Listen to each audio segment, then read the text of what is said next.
Professoressa D'Orlando, a parte che più di una volta mi è venuto il pensiero che noi abbiamo fatto, io ho solamente coordinato editorialmente un libro 3 anni fa in cui c'era la lista della spesa, cioè c'era il vademecum di riforma dello statuto nostro. È rimasto lì, non so, l'abbiamo scritto forse troppo lungo, arriviamo, niente, le Cassandre poi fanno una brutta fine. Ma, professoressa D'Orlando, il nostro statuto oggi ha bisogno di una manutenzione o di una riforma?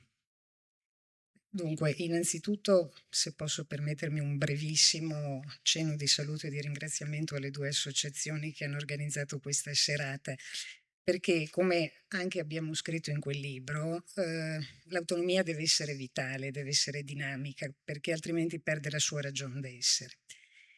E per essere tale bisogna coltivare la cultura dell'autonomia.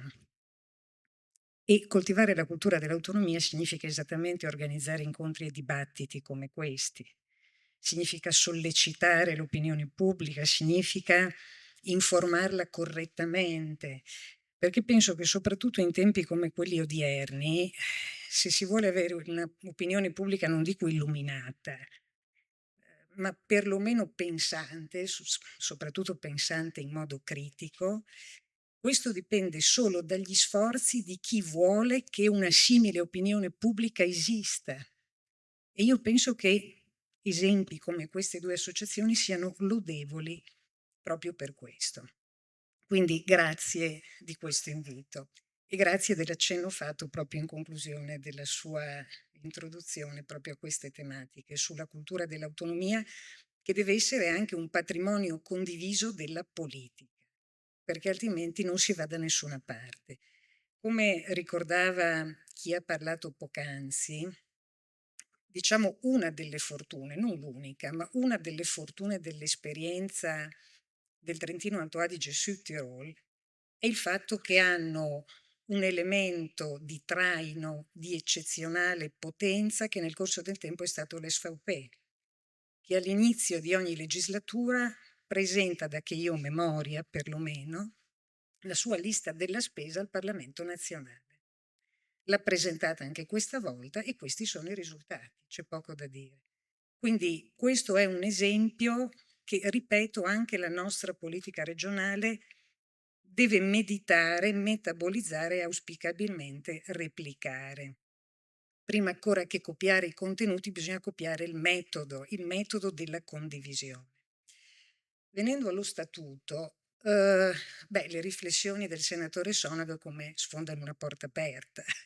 Mi ricordo che 10 anni fa, 11 anni fa, insieme a me, molte persone che sono qui sedute, e non le cito per nome e cognome, ma sapete benissimo chi sono, hanno promosso un dibattito pubblico a livello regionale proprio sulla necessità di riscrivere in modo partecipato il nostro statuto di autonomia.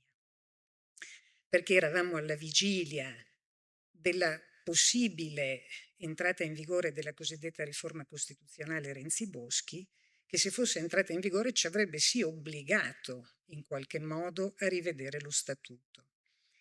E quindi avevamo proposto di aprire da subito un dibattito a tutta la comunità regionale per giocare d'anticipo, per costruire un percorso con delle priorità che sono poi quelle elencate nel libro che Rossano citava poc'anzi, perché alla fine sono sempre quelle, e che però poi, essendo naufragata la riforma Renzi-Boschi, diciamo, si è arenato come processo, che però io spero in realtà non si sia arenato, ma sia solo carsico e che possa riemergere in tempi auspicabilmente brevi.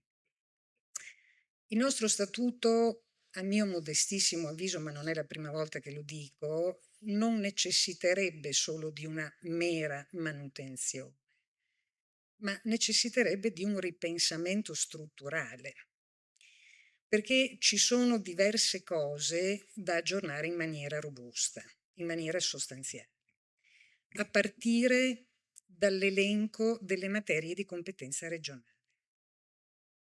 Oggi noi per ricostruire, vedo che ci sono dei legislatori regionali presenti sanno bene, o passati, che sanno bene che per ricostruire qual è il perimetro delle materie su cui la nostra regione può immaginare le proprie politiche pubbliche, quindi i propri atti di normazione, bisogna fare un'operazione diabolica, bisogna prendere lo statuto e l'elenco delle materie che sono contenute lì, indagare come queste materie sono state interpretate dalla giurisprudenza costituzionale, soprattutto alla luce delle norme di attuazione dello statuto, che come è stato poc'anzi ricordato, definiscono in concreto le funzioni che stanno dentro quelle materie.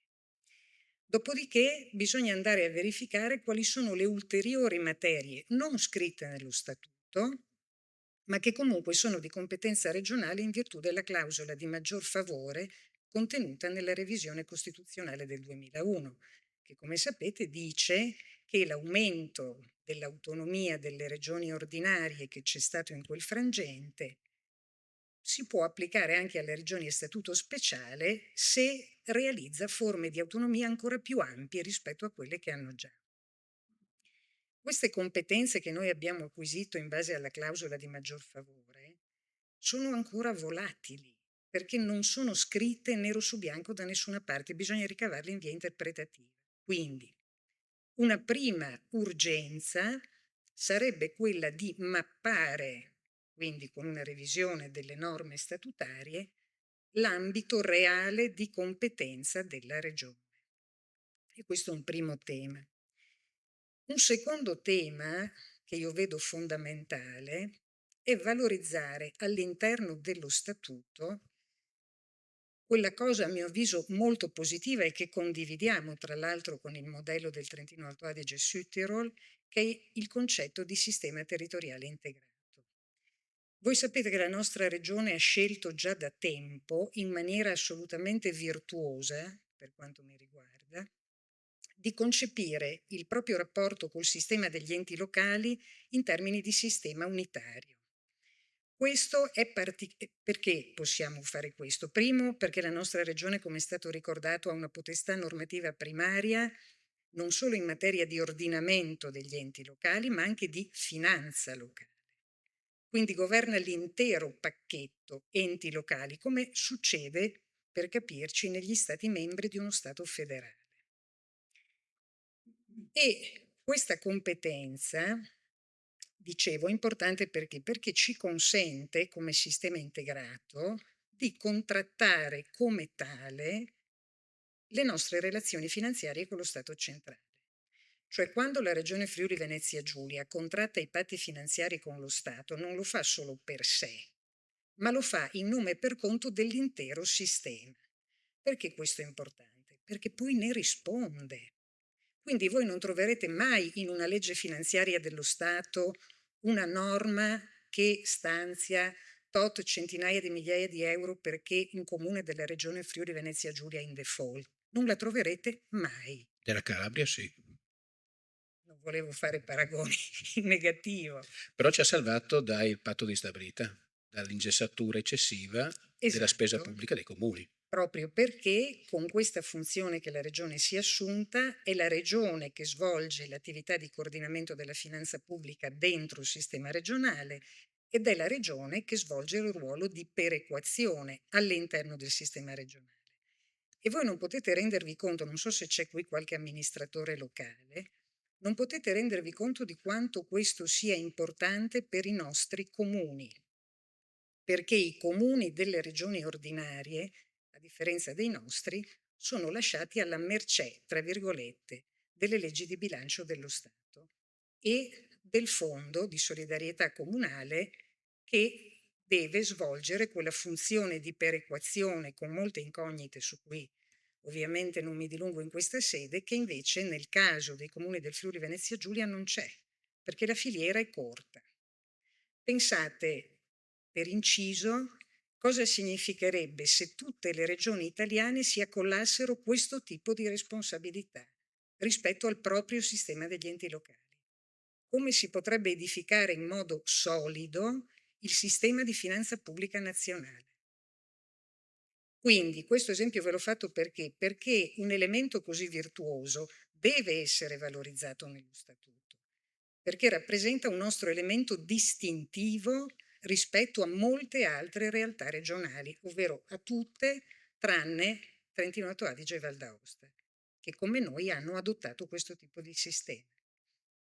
Altre cose, è stato accennato prima, forse dal senatore Sonego, o non so se anche dal consigliere Mioni, il tema dell'Europa.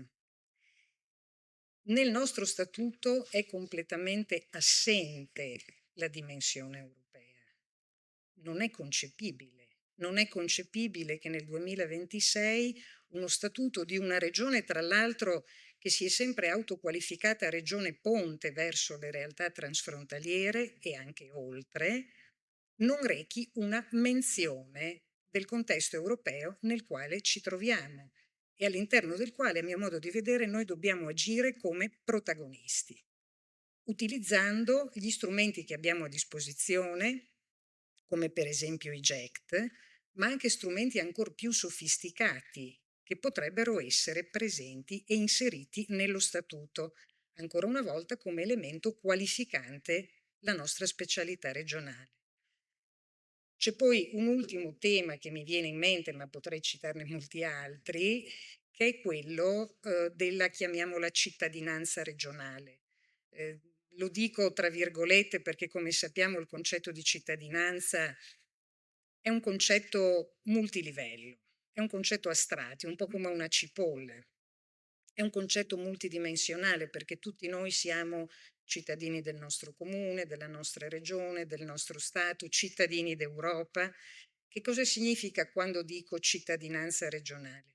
Significa poter declinare nello statuto l'idea di società nella quale noi ci riconosciamo. Faccio un esempio molto concreto. Recentemente come università stiamo collaborando con la regione alla riforma della normativa regionale sul terzo settore. Questo significa valorizzare tutto il tema della sussidiarietà orizzontale.